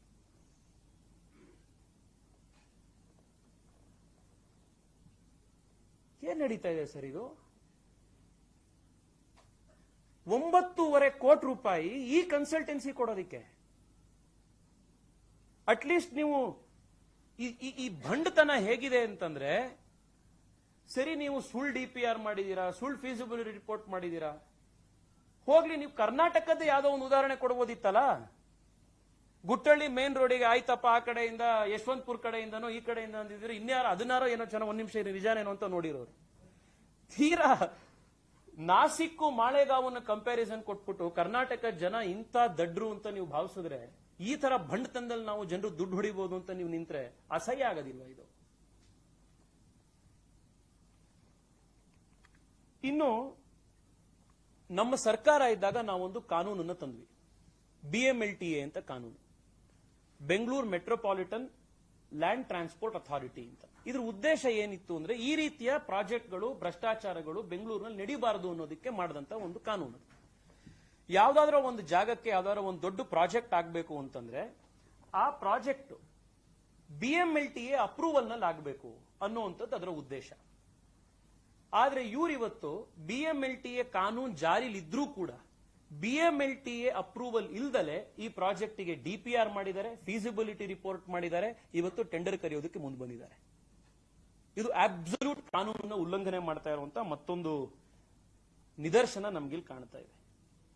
ಇನ್ನು ನನಗಂತೂ ಗೊತ್ತಿಲ್ಲ, ಪತ್ರಕರ್ತ ಮಿತ್ರರು ನಿಮಗೇನಾದ್ರೂ ಇದ್ರ ಬಗ್ಗೆ ಮಾಹಿತಿ ಇದ್ರೆ ಹೇಳಿ. ಇದರಲ್ಲಿ DPR ನಲ್ಲಿ ಇವ್ರು ಹೇಳ್ತಾರೆ, ಈ ಟನಲ್ ಒಳಗಡೆ ನಿಯೋ ಬಸ್ ಸಿಸ್ಟಮ್ ಅನ್ನೋದನ್ನ ಒಂದು ಸಜೆಸ್ಟ್ ಮಾಡಿದ್ದಾರೆ. ಈ ನಿಯೋ ಬಸ್ ಸಿಸ್ಟಮ್ ಅಂದ್ರೆ ಏನು? ಇಲ್ಲಿವರೆಗೆ ಅದ್ರ ಬಗ್ಗೆ ಏನಾದ್ರು ಮಾಹಿತಿ BMTC ಅವ್ರ ಹತ್ರ ಇದೆಯಾ? DCM ಏನಾದ್ರೂ ಈ ನಿಯೋ ಬಸ್ ಸಿಸ್ಟಮ್ ಅನ್ನೋದ್ರ ಬಗ್ಗೆ ಏನು ಅಂತ ಹೇಳಿದಾರ? ಈ ಹೊಸ ಬಸ್ ಸಿಸ್ಟಮ್, ಈ ನಿಯೋ ಬಸ್ ಸಿಸ್ಟಮ್ ಅನ್ನೋದು ಹೇಗಿರುತ್ತೆ? ಅದ್ ನೆಲದ ಮೇಲೆ ಹೋಗುತ್ತಾ, ಆಕಾಶದಲ್ಲಿ ಹೋಗುತ್ತಾ, ನೀರಲ್ಲಿ ಹೋಗುತ್ತಾ, ಯಾವ ತರ ಬಸ್ ಇದು? ಎಷ್ಟು ಜನನ್ನ ಕರ್ಕೊಂಡು ಹೋಗುವಂತ ಬಸ್ ಅದು, ಒಂದು ಕೋಚ್ ಅಲ್ಲಿ ಎಷ್ಟು ಜನ ಕೂತ್ಕೋಬಹುದು, ಯಾವ್ದಿದು ನಿಯೋ ಬಸ್ ಸಿಸ್ಟಮ್, ಯಾವ ದೇಶದಲ್ಲಿ ಇದೆ ಇದು? ಅದನ್ನ ಅಟ್ಲೀಸ್ಟ್ ನಾವು ಗೂಗಲ್ ಅಲ್ಲೋ ಅಥವಾ ಚಾಟ್ ಜಿಪಿಟಿಲೋ ಅದನ್ನ ಗೂಗಲ್ ಮಾಡಿದ್ರೆ ಒಂದ್ಸತಿ ನೋಡ್ಕೊಂಡ್ಬಿಡ್ತೀವಿ ಇದು ಹೆಂಗಿದೆ ಇದು ಅಂತ, ನೀವು ಅದನ್ನ ಅಳವಡಿಸೋದಕ್ಕಿಂತ ಮುಂಚೆ. ಯಾಕೆಂದ್ರೆ ಈ ಡಿಪಿಆರ್ ನಂತೂ ಇವ್ರು ಸಾರ್ವಜನಿಕ ಮಾಡಲಿಲ್ಲ. ಈ ಡಿಪಿಆರ್ನು RTI ಆಕ್ಟಿವಿಸ್ಟ್ ಒಬ್ರು RTI ಅಪ್ಲಿಕೇಶನ್ ಹಾಕಿದ್ಮೇಲೆ ಹೊರಗಡೆ ಬಂದಿದ್ದು. ಯಾಕೆ ಮುಚ್ಚಿಡೋ ಪ್ರಯತ್ನ ಮಾಡ್ತಾ ಇದ್ದಾರೆ ಅಂತಂದ್ರೆ ಇದರಿಂದನೇ ಗೊತ್ತಾಗ್ತಾ ಇದೆ. ಇಂಥ ಟನಲ್ ರೋಡ್ ಅನ್ನ ಇವತ್ತು ಬೆಂಗಳೂರಿನ ಮೇಲೆ ಇವತ್ತು ಹೇರಕ್ಕೆ ಹೊರಟಿದ್ದಾರೆ. ಇನ್ನು ಬಹಳ ಇಂಟ್ರೆಸ್ಟಿಂಗ್ ಆಗಿರುವಂತ, ಇನ್ನು ಇದನ್ನ ಸಂಕ್ಷಿಪ್ತ ಇಡಬೇಕು ಅಂತ ಹೇಳಿ ನಾನು ಒಂದು 10-12 ಪಾಯಿಂಟ್ ಮಾತ್ರ ಹಾಕಿದ್ದೀನಿ. ಇಲ್ಲಾಂದ್ರೆ ಇವತ್ತು ಈ ರಾಮಾಯಣ ಸಪ್ತಾಹ ತರ ಮಾಡಬಹುದು ಇದನ್ನ, ಈ ಟನಲ್ ರೋಡ್ ಪ್ರಾಜೆಕ್ಟ್ ಅವ್ಯವಹಾರಗಳನ್ನ. ಫೀಸಿಬಿಲಿಟಿ ರಿಪೋರ್ಟ್, ಯಾವುದೇ ಒಂದು ಸರ್ಕಾರದ ಪ್ರಾಜೆಕ್ಟ್ ಸ್ಯಾಂಕ್ಷನ್ ಆಗಬೇಕು ಅಂತಂದ್ರೆ ಫಸ್ಟ್ ಫೀಸಿಬಿಲಿಟಿ ರಿಪೋರ್ಟ್ ಮಾಡ್ತಾರೆ. ಇದು ಸಾಧ್ಯ ಇದೆಯಾ ಸಾಧ್ಯ ಇಲ್ವಾ ಅನ್ನುವಂಥದ್ದನ್ನ ಕನ್ಸಿಡರೇಷನ್ ಮಾಡಿದ್ಮೇಲೆ ಅದಾದ್ಮೇಲೆ DPR ಮಾಡ್ತಾರೆ, detailed project report. Detailed project report comes after feasibility report. ಈ ಕೇಸಲ್ಲಿ ಫೀಸಿಬಿಲಿಟಿ ರಿಪೋರ್ಟ್ ಡಿಸೆಂಬರ್ 2024 ಬರುತ್ತೆ, DPR ಸೆಪ್ಟೆಂಬರ್ ಅಲ್ಲೇ ready ಆಗೋಗಿರುತ್ತೆ.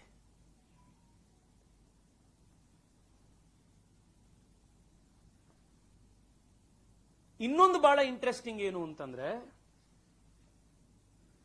Feasibility report ಅಲ್ಲೇನೇನೆ DPR consultant ಯಾರಾಗಬೇಕು ಅನ್ನೋದನ್ನ ಅವರೇ ಬರೆದು ಬಿಡ್ತಾರೆ. ಇದನ್ನ ತಾವು ದಯವಿಟ್ಟು ಹೈಲೈಟ್ ಮಾಡಬೇಕು. Feasibility report should come after DPR. But ಈ ಕೇಸಲ್ಲಿ DPR comes before feasibility report and feasibility report which comes after DPR. ಆ DPR ಅಲ್ಲಿ ಅವ್ರೇನ್ ಹೇಳ್ತಾರೆ, DPR ಅಲ್ಲಿ ಯಾರು ಕನ್ಸಲ್ಟೆಂಟ್ ಆಗಬೇಕು ಅಂತ ಅದರಲ್ಲೇ ಬರೀತಾರೆ. ಅಂದ್ರೆ ಯಾವ ಮಟ್ಟದಲ್ಲಿ ಇದನ್ನ ಒಂದು ಆಫೀಸಲ್ಲಿ ಕೂತ್ಕೊಂಡ್ಬಿಟ್ಟು ಇವ್ರಿಗೆ ಕೊಡ್ರಿ ಇದನ್ನ ಟೆಂಡರ್, ಅವ್ರ ಕೆಲ ಮಾಡ್ರಿ 3 ತಿಂಗಳಲ್ಲಿ ಮಾಡ್ಕೊಂಡು ತಗೊಂಡ್ಬನ್ರಿ ಇದನ್ನ ಅಂತ ಹೇಳಿ ಮಾಡ್ಕೊಂಡು ಬಂದಿರುವಂತ ಕಟ್ ಅಂಡ್ ಪೇಸ್ಟ್ DPR. ಅದು ಬಿಟ್ರೆ ಇದರಲ್ಲಿ ಯಾವುದೇ ವೈಜ್ಞಾನಿಕವಾಗಿ ನಡೆದಿರುವಂತಹ ಸರ್ವೆ ಆಗ್ಲಿ, ಅದಕ್ಕಾಗಬೇಕಾಗಿರುವಂತಹ ವ್ಯವಸ್ಥೆ ಆಗಲಿ ಯಾವುದೂ ಕೂಡ ಇದರಲ್ಲಿ ಮಾಡಲಿಲ್ಲ. ಇನ್ನು ಇವತ್ತು ಯಾರೋ ಪ್ರಶ್ನೆ ಕೇಳಿದ್ರು ಈ ವಿಷಯ ಮಾತನಾಡಿದಾಗ, ನೀವು ಇದರಲ್ಲಿ ಅವ್ಯವಹಾರ ನಡೆದಿದೆ, ಕಾಸ್ಟ್ ಹೆಚ್ಚಳ ಆಗಿದೆ, ಆ ಕಾರಣಕ್ಕೆ ಇದನ್ನ ಬಿಜೆಪಿ ವಿರೋಧ ಮಾಡ್ತಾ ಇರೋದಾ, ಅಥವಾ ಈ ಪ್ರಾಜೆಕ್ಟೇ ಸರಿ ಇಲ್ಲ ಅಂತ ನೀವು ವಿರೋಧ ಮಾಡ್ತಾ ಇರೋದಾ ಅಂತ ಬಹಳ ಸ್ಪಷ್ಟಪಡಿಸ್ತಾ ಇದ್ದೀನಿ. ಈ ಪ್ರಾಜೆಕ್ಟ್ ಏನೇನೆ ಬೆಂಗಳೂರಿಗೆ ಹೊರೆ ಆಗುವಂಥದ್ದು, ಬೆಂಗಳೂರಿಗೆ ಯಾವ ಸಮಸ್ಯೆಗೂ ಪರಿಹಾರ ಇಲ್ದಲೇ ಇರುವಂತಹ ಪ್ರಾಜೆಕ್ಟ್ ಇದು. ಬೆಂಗಳೂರಿಗೆ ಬೇಕಾಗಿರುವಂಥದ್ದು ಪ್ರೈವೇಟ್ ವೆಹಿಕಲ್ಗಳನ್ನ ಕಡಿಮೆ ಮಾಡುವಂಥ, ಪಬ್ಲಿಕ್ ಟ್ರಾನ್ಸ್ಪೋರ್ಟ್ ನ ಜಾಸ್ತಿ ಮಾಡುವಂತಹ ಸೊಲ್ಯೂಷನ್ಸ್ಗಳೇ ಹೊರತಾಗಿ ಹೆಚ್ಚು ರಸ್ತೆಗಳು, ಸುರಂಗ ಮಾರ್ಗಗಳನ್ನು ಹಾಕಿ ಕಾಂಟ್ರಾಕ್ಟರ್ಗಳಿಗೆ ಸಹಾಯ ಆಗುವಂತ, ಅಧಿಕಾರಿಗಳಿಗೆ, ರಾಜಕಾರಣಿಗಳಿಗೆ ಸಹಾಯ ಆಗುವಂತ ಪ್ರಾಜೆಕ್ಟ್ಗಳಲ್ಲ. ಸದಾಶಿವನಗರ, ಕೋರ್ಮಂಗ್ಲಾ 4th ಬ್ಲಾಕ್ ಅಲ್ಲಿ ಇರುವಂತಹ ಜನಕ್ಕೆ, ಕೋಟ್ಯಾಧಿಪತಿಗಳಿಗೆ, ಕಾರ್ ಓನರ್ಸ್ಗೆ ಮಾತ್ರ ಸಹಾಯ ಆಗುವಂತಹ ಪ್ರಾಜೆಕ್ಟ್ಗಳಲ್ಲ. ಶ್ರೀಸಾಮಾನ್ಯ ಯಾರು ಬಸ್ನಲ್ಲಿ ಓಡಾಡ್ತಾನೆ, ಮೆಟ್ರೋದಲ್ಲಿ ಓಡಾಡ್ತಾನೆ, ಅಂತೋರಿಗೆ ಸಹಾಯ ಆಗುವಂತಹ ಪ್ರಾಜೆಕ್ಟ್ಗಳನ್ನ ಬೆಂಗಳೂರಿಗೆ ಕೊಡಬೇಕಾಗಿದೆ. ಇವತ್ತು ನೀವು ಯೋಚನೆ ಮಾಡಿ, ಇಲ್ಲಿ IASC ರಿಪೋರ್ಟ್ ಇಂದ ಮತ್ತೆ ಕೋಟ್ ಮಾಡ್ತಾ ಇರೋದು, ಬೈಯಪ್ಪನಹಳ್ಳಿ ಮೆಟ್ರೋ ಮತ್ತೆ ವೈಟ್ ಫೀಲ್ಡ್ ನ ಕನೆಕ್ಷನ್ ಕಂಪ್ಲೀಟ್ ಆದ್ಮೇಲೆ ಮೆಟ್ರೋ ಆ ಭಾಗದಲ್ಲಿ 17% ಟ್ರಾಫಿಕ್ ಕಡಿಮೆ ಆಗಿದೆ. ಬೈಯಪ್ಪನಹಳ್ಳಿ ಮೆಟ್ರೋ ಮತ್ತೆ ವೈಟ್ ಫೀಲ್ಡ್ ಕನೆಕ್ಷನ್ ಕಂಪ್ಲೀಟ್ ಆದ್ಮೇಲೆ 17% ಟ್ರಾಫಿಕ್ ಕಡಿಮೆ ಆಗಿದೆ ಅಲ್ಲಿ. ನಾವು ಅದನ್ನ ಇಲ್ಲಿ ಯಾಕೆ ಮಾಡಕ್ ಹೋಗ್ತಾ ಇಲ್ಲ? ಇವತ್ತು ಬೆಂಗಳೂರಿನಲ್ಲಿ ಕೇವಲ 6,800 ಬಸ್ ಇದೆ. ಬೆಂಗಳೂರಿಗೆ ಬೇಕಾಗಿರುವಂತದ್ದು ಮಿನಿಮಮ್ 11,000 ಬಸ್. ಆ ಬಸ್ಸನ್ನ ಜಾಸ್ತಿ ಮಾಡೋದಕ್ಕೆ ಇವ್ರು ಯಾರು ಪ್ರಯತ್ನ ಮಾಡ್ತಾ ಇಲ್ಲ. ಈಗ ಯಾವ ಹೊಸದಾಗಿ ಬಸ್ಗಳು ಬಂದಿದೆ ಅದಷ್ಟು ಕೂಡ ಕುಮಾರಸ್ವಾಮಿ ಅವರು ಕೇಂದ್ರ ಸರ್ಕಾರದಿಂದ ತೆಗೆದುಕೊಂಡು ಬಂದಿರುವಂತಹ PM ಸ್ಕೀಮ್ ಅಲ್ಲಿ ಇರುವಂತಹ ಬಸ್ಗಳದು. ರಾಜ್ಯ ಸರ್ಕಾರ ಯಾವ ಬಸ್ ತಗೊಂಡು ಬರುವಂತ ಪ್ರಯತ್ನ ಮಾಡ್ತಾ ಇದೆ? ರಾಜ್ಯ ಸರ್ಕಾರ ಪ್ರಯತ್ನ ಮಾಡ್ತಾ ಇರುವಂತದ್ದು ನನ್ನ ನಿಮ್ಮ ತೆರಿಗೆ ಹಣದ ದುಡ್ಡಿನಲ್ಲಿ ಈ ಸುರಂಗ ಮಾರ್ಗ ಮಾಡಕ್ ಹೋಗಿ ಸಾವಿರಾರು ಕೋಟಿ ರೂಪಾಯಿ ದುಡ್ಡು ಹೊಡೆಯುವಂತ ಪ್ರಯತ್ನ ಮಾಡಕ್ ಹೋಗ್ತಾ ಇರೋದು. ಇವತ್ತು ಏರ್ಪೋರ್ಟಿಗೆ 72% ಜನ ಪ್ರೈವೇಟ್ ವೆಹಿಕಲ್ ಅಲ್ಲಿ ಹೋಗ್ತಾರೆ. ಯಾಕೆಂದ್ರೆ ಪಬ್ಲಿಕ್ ಟ್ರಾನ್ಸ್ಪೋರ್ಟ್ ವ್ಯವಸ್ಥೆನೇ ನಾವು ಕಲ್ಪಿಸಿಲ್ಲ ಅಂತ. ಇನ್ನು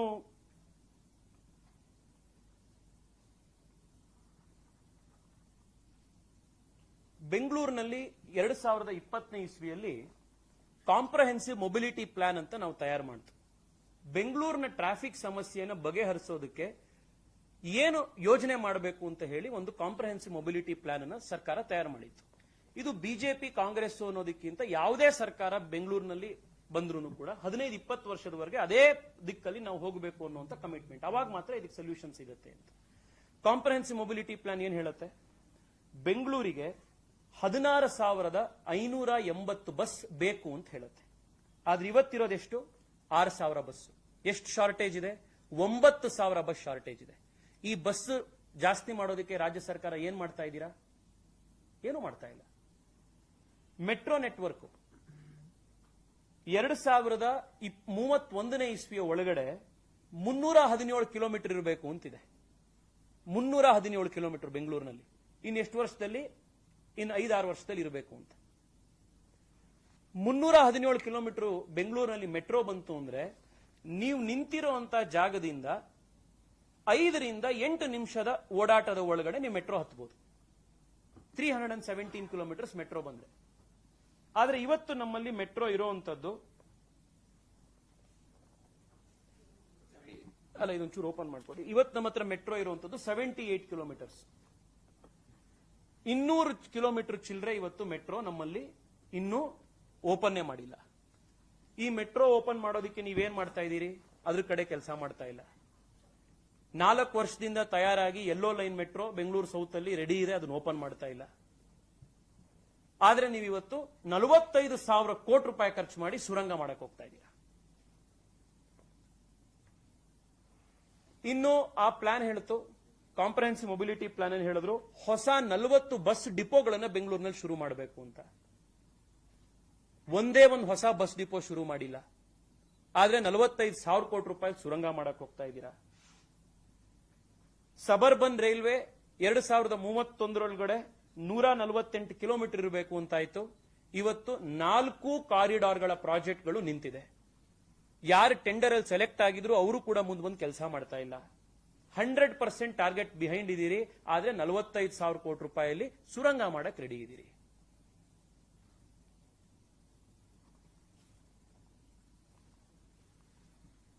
ಇನ್ನು ಉಪಮುಖ್ಯಮಂತ್ರಿಗಳು ಹೇಳಿದ್ದಾರೆ, ಹೊಸ 100 ಕಿಲೋಮೀಟರ್ ಫ್ಲೈಓವರ್ ಮಾಡ್ತೀವಿ ಅಂತ ಹೇಳಿದ್ದಾರೆ. ಸ್ವಾಮಿ, 20ಕ್ಕೂ ಹೆಚ್ಚು ಫ್ಲೈಓವರ್ಗಳು 5-6 ವರ್ಷದಿಂದ ಕಂಪ್ಲೀಟ್ ಆಗದಲ್ಲೇ ನಿಂತಿದೆ. 100 ಕಿಲೋಮೀಟರ್ ನೀವು ಹೊಸ ಫ್ಲೈಓವರ್ ಮಾಡೋದಕ್ಕಿಂತ ಮುಂಚೆ ನಿಂತಿರೋ 20 ಫ್ಲೈಓವರ್ನ ಫಸ್ಟ್ ಕ್ಲೋಸ್ ಮಾಡಿ. ನಮ್ಮ ಕ್ಷೇತ್ರದಲ್ಲೇನೆ ಆ ಕೋರ್ಮಂಗಲದಲ್ಲಿ ಈಜಿಪುರ ಫ್ಲೈಓವರ್ ಇದೆ. ಆ ಈಜಿಪುರ ಫ್ಲೈಓವರ್ 8 ವರ್ಷದಿಂದ ನಿಂತಿದೆ. ಎಷ್ಟು ಕಿಲೋಮೀಟರ್ ಗೊತ್ತಾ? 2.5 ಕಿಲೋಮೀಟರ್ ಉದ್ದದ ಫ್ಲೈಓವರ್ ಅದು. 8 ವರ್ಷದಿಂದ ಮಾಡಕ್ಕಾಗಿಲ್ಲ. ಈಗ ಉಪಮುಖ್ಯಮಂತ್ರಿಗಳು ಹೇಳಿದ್ದಾರೆ 100 ಹೊಸ ಫ್ಲೈಓವರ್ ಮಾಡಬೇಕಿದೆ, 100 ಕಿಲೋಮೀಟರ್ ಫ್ಲೈಓವರ್ ಅಂತ. ಈಜಿಪುರ ಫ್ಲೈಓವರ್ನ ಸ್ಪೀಡ್ ಅಲ್ಲೇನೆ ನೀವು ಈ 100 ಕಿಲೋಮೀಟರ್ ಎಲ್ಲಾ ಫ್ಲೈಓವರ್ಗಳನ್ನು ಕಟ್ಟಕ್ಕೆ ಶುರು ಮಾಡಿದ್ರೆ 800 ವರ್ಷ ಬೇಕು ಫ್ಲೈಓವರ್ಗಳು ಕಂಪ್ಲೀಟ್ ಆಗಕ್ಕೆ. ಇದು ವಿಷನರಿ ಅಂದ್ರೆ ಈ ತರ.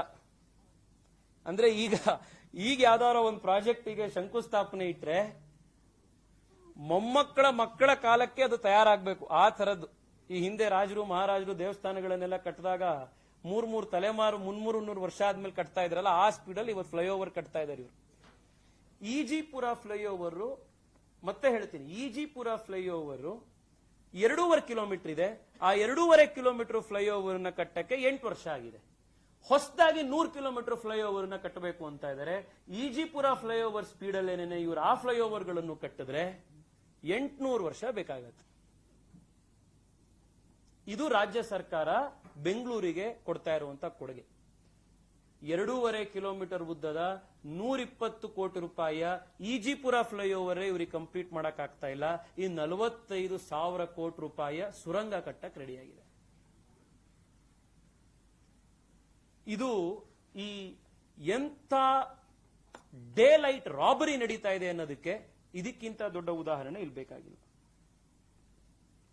ಇನ್ನು ಈ ಟನಲ್ ರೋಡ್ ನ ವಿಶೇಷತೆ ನೋಡಿ, ಇದು ಯಾವ್ದ್ರಲ್ಲಿ ಕಟ್ತಾ ಇದ್ದಾರೆ ಅಂತ ಗೊತ್ತಿಲ್ಲ. ಇದನ್ನ ಯಾವ ಮೆಟೀರಿಯಲ್ ಬಳಸ್ತಾರೆ, ಇದಕ್ಕೆ ಯಾವ ಸಿಮೆಂಟು, ಏನ್ ಮಾಡಬಹುದು ಇದರಲ್ಲಿ ಅಂತ ನಿಮಗೊಂದು 4-5 ಮೇಜರ್ ಇನ್ಫ್ರಾಸ್ಟ್ರಕ್ಚರ್ ಪ್ರಾಜೆಕ್ಟ್ ಗಳ ಕಂಪ್ಯಾರಿಸನ್ ಕೊಡ್ತೀವಿ. Bengaluru Mysuru express way 119 kilometre 6 line highway, ಇದಕ್ಕೆ ಖರ್ಚಾಗಿರುವಂತ ದುಡ್ಡು 8,500 ಕೋಟಿ ರೂಪಾಯಿ. 8,500 ಕೋಟಿ ರೂಪಾಯಿ. 120 ಕಿಲೋಮೀಟರ್ ಉದ್ದದ 6 ಲೇನ್ ಹೈವೇ ಖರ್ಚಾಗಿರೋದು 8,500 ಕೋಟಿ ರೂಪಾಯಿ. ಇನ್ನು ಅಟಲ್ ಟನಲ್ ಜಮ್ಮೂಲಿ ಹಿಮಾಲಯದ ಬೆಟ್ಟಗಳನ್ನು ಕೊರೆದು ಮಾಡಿರುವಂತ ಸುರಂಗಗಳನ್ನು ಮಾಡಿರುವಂತ ಅಟಲ್ ಟನಲ್ 9 ಕಿಲೋಮೀಟರ್ಗೆ 3,000 ಕೋಟಿ ರೂಪಾಯಿ. ಇಲ್ಲಿ ಸದಾಶಿವನಗರದಿಂದ ಡೈರಿ ಸರ್ಕಲ್ ಸುರಂಗ ಮಾಡೋದಿಕ್ಕೆ ನಿಮಗೆ 1,500 ಕೋಟಿ ಪರ್ ಕಿಲೋಮೀಟರ್. ಏನ್ ಪ್ರಾಜೆಕ್ಟ್ ಸರ್ ಇದು? ಏನ್ ಬೆಂಗಳೂರಿನ ಮಣ್ಣು, ಬೆಂಗಳೂರಿನ ಇದು ಅಂತ ಚಾಲೆಂಜಿಂಗ್ ಇದೆಯಾ ಇಲ್ಲಿ? ಹಿಮಾಲಯದಲ್ಲಿ ಸಿಗದಲೇ ಇರುವಂತ, ಹಿಮಾಲಯದ ಸುರಂಗದಲ್ಲೂ ನಿಮಗೆ ಬಗೆಯಕ್ಕಾಗದಲೇ ಇರುವಂತ ಟನಲ್ ಮಿಷಿನ್ಗಳು ನಿಮ್ಗೆ ಇಲ್ಲಿ ಬೇಕಾಗತ್ತಾ? ನಿಮ್ಗೆ ಇಲ್ಲಿ ಸದಾಶಿವನಗರ, ಜೆಪಿ ನಗರ, ಜಯನಗರ, ಸಿಲ್ಕ್ ಬೋರ್ಡ್ ನ ನೀವು ಸುರಂಗ ಕಟ್ಟಕ್ಕೆ? Atal tunnel for 9 kilometre cost 3,000 rupees.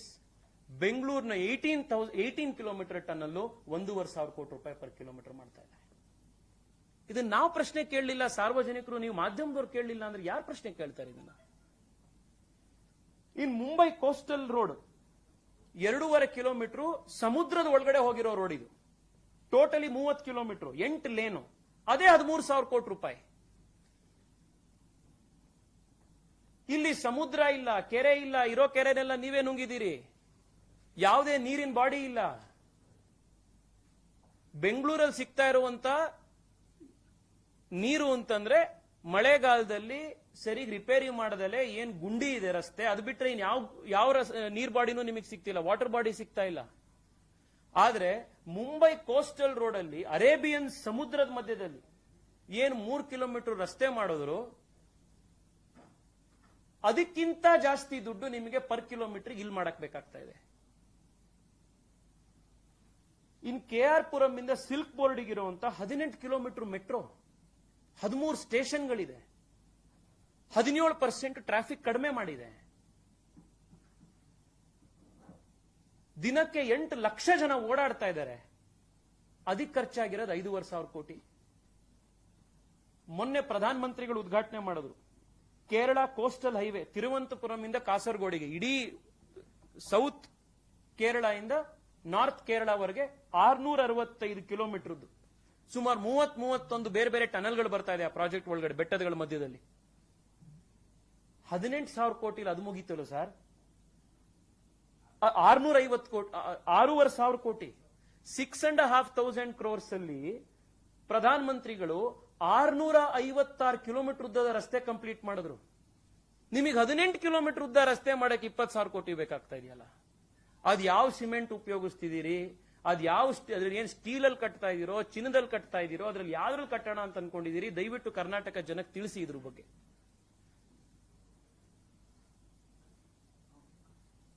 ಇನ್ನು ಇದನ್ ಕೊಡಿ ವೇಣುಗೋಪಾಲ, ನೀವು ಬೇರೆ ಶೀಟ್ ಇತ್ತಲ್ಲ. ಇನ್ನು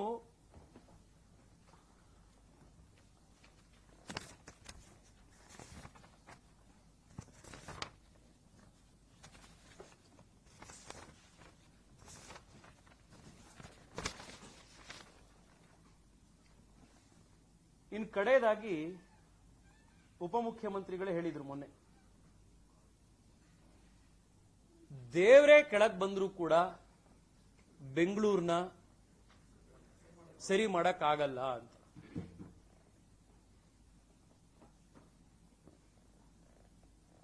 ಬೆಂಗಳೂರಿಗೆ ದೇವ್ರ ಕೆಳಗಿಳಿದು ಬರೋ ಅವಶ್ಯಕತೆ ಇಲ್ಲ. ಬೆಂಗಳೂರಿಗೆ ಪ್ರಾಮಾಣಿಕತೆಯಿಂದ ಈ ಸಮಸ್ಯೆಯನ್ನು ಬಗೆಹರಿಸಬೇಕು ಅನ್ನುವಂತಹ ಇಚ್ಛಾಶಕ್ತಿ ಇರುವಂತಹ ನಾಯಕತ್ವ ಬೇಕಿದೆ ಅಷ್ಟೇನೆ. ಉಪಮುಖ್ಯಮಂತ್ರಿಗಳಿಗಿರುವಂತಹ ಅಧಿಕಾರ ಒಂದೇ ಒಂದು ವರ್ಷ ನನ್ನ ಹತ್ರ ಇತ್ತು ಅಂತಂದ್ರೆ ಬೆಂಗಳೂರಿನ ಅಷ್ಟೂ ಸಮಸ್ಯೆನ ಬಗೆಹರಿಸ್ತೇನೆ. 1 ಇಯರ್ ಅಲ್ಲಿ. ಆ ಇಚ್ಛಾಶಕ್ತಿಯನ್ನ ಇವತ್ತು ಅವರು ತೋರಿಸ್ತಾ ಇಲ್ಲ. ಅವರ ಪ್ರಯಾರಿಟಿ ಇರುವಂತದ್ದು, ಈ ಸರ್ಕಾರದ ಪ್ರಯಾರಿಟಿ ಇರುವಂತದ್ದು ಸಾರ್ವಜನಿಕರ ದುಡ್ಡನ್ನ ಹೊಡಿಬೇಕು, 46,000 ಕೋಟಿ ರೂಪಾಯಿ ಈ ಭ್ರಷ್ಟಾಚಾರವನ್ನ ಮಾಡಬೇಕು. ಇದು ಅವರ ಪ್ರಯಾರಿಟಿ ಆಗಿದೆ. ಈ ಟನಲ್ ರೋಡ್ ಬೆಂಗಳೂರಿಗರ ಟ್ರಾಫಿಕ್ ಸಮಸ್ಯೆಯನ್ನು ಬಗೆಹರಿಸಲ್ಲ. ಟನಲ್ ರೋಡ್ ಕಾಂಗ್ರೆಸ್ ನಾಯಕರ ಜೇಬನ್ನ ತುಂಬಿಸುತ್ತೆ. ಟನಲ್ ರೋಡ್ ಬೆಂಗಳೂರಿನಲ್ಲಿರುವಂತಹ ಬಡವ ಶ್ರೀಸಾಮಾನ್ಯ ಯಾರು ಬಸ್ನಲ್ಲಿ, ಆಟೋ ರಿಕ್ಷಾದಲ್ಲಿ, ಟೂ ವೀಲರ್ನಲ್ಲಿ ಸ್ವಿಗ್ಗಿ ಡೆಲಿವರಿ ಕೆಲಸ ಮಾಡ್ತಾನೋ, ಗಾರ್ಮೆಂಟ್ ಅಲ್ಲಿ ಕೆಲಸ ಮಾಡ್ತಾನೋ, ಹೋಟೆಲ್ ಅಲ್ಲಿ ಕೆಲಸ ಮಾಡ್ತಾನೋ, ಯಾವುದೋ ಸ್ಕೂಲ್ನಲ್ಲಿ ಟೀಚರ್ ಆಗಿರುವಂತಹ ವ್ಯಕ್ತಿಯ ಸಮಸ್ಯೆಯನ್ನು ಬಗೆಹರಿಸಲ್ಲ. ಸದಾಶಿವನಗರ, ಡಾಲರ್ಸ್ ಕಾಲೋನಿ, ಕೋರ್ಮಂಗ್ಲ 4th ಬ್ಲಾಕ್ನ ಕೋಟ್ಯಾಧಿಪತಿಗಳು ಅವರ BMW ಬೆನ್ಸ್ ಕಾರ್ನಲ್ಲಿ 660 ರೂಪಾಯಿ ಕೊಟ್ಕೊಂಡು ಹೋಗುವಂತ ಪ್ರಾಜೆಕ್ಟ್ ಆಗುತ್ತೆ. It is an economic apartheid. It is economic untouchability. ಇದು ಟನಲ್ ರೋಡ್ ಪ್ರಾಜೆಕ್ಟ್. DPR ನಲ್ಲಿ ಸಮಸ್ಯೆ ಇದೆ, ಫೀಸಿಬಿಲಿಟಿ ರಿಪೋರ್ಟ್ ನಲ್ಲಿ ಸಮಸ್ಯೆ ಇದೆ. ಇದನ್ನ ಇವತ್ತಿನವರೆಗೂ ಕೂಡ ಇಷ್ಟು ಸಮಸ್ಯೆ ಇದ್ರೂ ಕೂಡ ನೀವು ಅದ್ರ ಬಗ್ಗೆ ಅವರು ಕನ್ಸಲ್ಟೆಂಟ್ ಡಿಬಾರ್ ಆಗಿರುವಂತಹ ಕನ್ಸಲ್ಟೆಂಟ್ ಕೇಳಿ ಮಾಡಿಸಿದ್ದೀರಿ. ಆದ್ರೆ ಟೆಂಡರ್ ಕರೆಯೋದಕ್ಕೆ ಹಾತೊರಿತಾ ಇದ್ದೀರಿ. ಸಾರ್ವಜನಿಕರ ಹಣದ ಈ ಲೂಟಿಯನ್ನ ಉಪಮುಖ್ಯಮಂತ್ರಿಗಳು, ರಾಜ್ಯ ಸರ್ಕಾರ, BBMP ಅಧಿಕಾರಿಗಳು ಯಾವ ಕಾರಣಕ್ಕೂ ಮಾಡದಲೇ ಇರುವಂತಹ ರೀತಿ ಸಾರ್ವಜನಿಕ ವಲಯದಲ್ಲಿ ಭಾರತೀಯ ಜನತಾ ಪಾರ್ಟಿ ಹೋರಾಟ ಕಟ್ಟುವಂತದ್ದಿದೆ. ಇದನ್ನ ನಾವು ಎಲ್ಲ ಹಂತದಲ್ಲೂ ಕೂಡ ವಿರೋಧಿಸ್ತಿದ್ದೀವಿ. ಸಾರ್ವಜನಿಕರ ಒಂದೊಂದು ರೂಪಾಯಿ ಹಣಕ್ಕೂ ಕೂಡ ನ್ಯಾಯ ಸಿಗುವಂತ ದೃಷ್ಟಿಯಲ್ಲಿ ನಾವು ನಮ್ಮ ಹೋರಾಟವನ್ನು ಮುಂದುವರಿಸ್ತಾ ಇದ್ದೀವಿ. ನಮಸ್ಕಾರ. ಮೊದಲನೇದು, ಇವತ್ತು ಜನಜಾಗೃತಿಯನ್ನ ತಮ್ಮ ಮುಖಾಂತರ ಶುರು ಮಾಡಿದ್ದೀವಿ. ಬರುವಂತಹ ದಿವಸದಲ್ಲಿ ಬೆಂಗಳೂರ ಎಲ್ಲ ಶಾಸಕರು, ಸಂಸದರು, ನಮ್ಮ ರಾಜ್ಯದ ಅಧ್ಯಕ್ಷರು, ಬೆಂಗಳೂರಿನ ಬಿಜೆಪಿಯ ಎಲ್ಲ ನಮ್ಮ ನಾಯಕರು ಎಲ್ಲರೂ ಕೂಡ ಈ ವಿಚಾರವಾಗಿ ಸಾರ್ವಜನಿಕ ವಲಯದಲ್ಲಿ ಯಾವ ರೀತಿ ಈ ಹೋರಾಟವನ್ನು ನಾವು ಕಟ್ಟಬಹುದು, ಜನರಿಗೆ ಈ ವಿಷಯವನ್ನ ಮತ್ತಷ್ಟು ಹೇಗೆ ಮಾಡಿಕೊಡಬಹುದು, ಕಾನೂನಾತ್ಮಕ ಹೋರಾಟಗಳನ್ನು ಯಾವ ರೀತಿ ತಗೊಳ್ಬಹುದು, ಈ ಎಲ್ಲ ವಿಚಾರಗಳವಾಗಿ ಇದನ್ನ ಚರ್ಚೆ ಮಾಡಿ ಬರುವಂತಹ ದಿವಸದಲ್ಲಿ ಇದನ್ನು ಮಾಡುವಂತದ್ದಿದೆ. ಆದರೆ ಈ ಒಂದು ಪ್ರಾಜೆಕ್ಟಿಗೆ ಸುತಾರಾಮ್ ಎಲ್ಲ ರೀತಿಯಲ್ಲೂ ಕೂಡ ಭಾರತೀಯ ಜನತಾ ಪಾರ್ಟಿ ವಿರೋಧ ಮಾಡುವಂತದ್ದಿದೆ. ಇದು ಸಾರ್ವಜನಿಕರ ಹಣದ ದೊಡ್ಡ ಲೂಟಿ. ಇದು 650 ಕಿಲೋಮೀಟರ್ ರೋಡಿಗೆ 6,000 ಕೋಟಿ ರೂಪಾಯಿ ಆಗುತ್ತೆ. 18 ಕಿಲೋಮೀಟರ್ ರೋಡಿಗೆ 20,000 ಕೋಟಿ ಆಗುತ್ತೆ ಅಂದ್ರೆ ಯಾರು ಒಪ್ಪಕ್ಕೆ ಸಾಧ್ಯ ಸರ್? ಹಿಮಾಲಯದಲ್ಲಿರುವಂತಹ ಸುರಂಗಕ್ಕೆ 300 ಕೋಟಿ ರೂಪಾಯಿ ಆಗುತ್ತೆ. ಬೆಂಗಳೂರಿನಲ್ಲಿ ಮಾಡುವಂತಹ ಸುರಂಗಕ್ಕೆ 1,200 ಕೋಟಿ ರೂಪಾಯಿ ಆಗುತ್ತೆ ಅಂದ್ರೆ ಯಾರು ಒಪ್ಪಕ್ಕೆ ಸಾಧ್ಯ ಸರ್? ಅರಬ್ಬಿ ಸಮುದ್ರದಲ್ಲಿ ಮಾಡುವಂತಹ ಸುರಂಗಕ್ಕೆ ನಿಮಗೆ ಇದಕ್ಕಿಂತ ಕಡಿಮೆ ಖರ್ಚಾಗುತ್ತೆ. ಇಲ್ಲಿಂದ ಅಲ್ಲಿಗೆ ಮಾಡುವಂತ ಬೆಂಗಳೂರಿನಲ್ಲಿ 18 ಕಿಲೋಮೀಟರ್ ಸುರಂಗ ಮಾಡಕ್ಕೆ ನಿಮಗೆ ಇದಕ್ಕಿಂತ ಜಾಸ್ತಿ ಖರ್ಚಾಗುತ್ತೆ ಅಂದ್ರೆ ಯಾರು ನಂಬಕ್ ಸಾಧ್ಯ ಸರ್? ಇದು